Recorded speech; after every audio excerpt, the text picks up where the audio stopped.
tahaks tutvustada teile uut õppekava, mis nüüd sellest aastast algab. See on nüüd modifitseeritud tegelikult olemasolevast. Ja selle õppekava tutvustuseks teeme praktilised töötoad. Saaksite umbes aimu, et mida seal õpitakse. See uus õppekava on tootearenduse robootikas.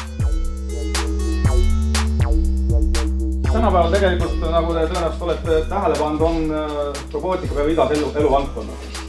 Selles mõttes on see eriala kindlasti üks perspektiivikamaid.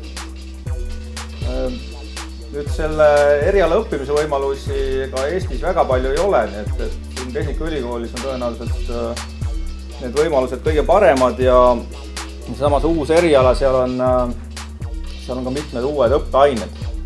Nüüd võib-olla ka kuidas õpitakse, et meil need uued erialad on ka läinud oluliselt praktilisemaks, see tähendab seda, et tehakse palju praktilisi töid, et ei ole ainult selline teoreetiline loengutes käimine, vaid just on palju praktilisi projekte.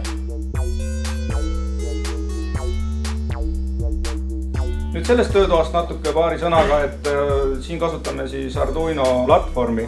Tinglikult võimegi öelda, et kui kõige lihtsam ja selline mängulisem on Lego, kus saab alustada robootikaga, seal on andurid, mootorid, saab selle konstruktsiooni selgeks, siis järgmine loogiline samm võikski olla Arduino mikrokontroller, kus tuleb siis juba programmeerida programmeerimiskeeles, mitte nüüd graafiliselt ei pea blokke kokku, vaid tuleb kasutada siis programmeerimiskeelt ja teisalt siis tuleb ka aru saada, kus mida ühendatakse. Et kui Legol panete klõpsti pistiku sisse ja enam-vähem on korras, siis siin tuleb vaadata ka signaale, kus on toide, kus on ground, maaühendused, et ei tohi väga neid sassi ajada.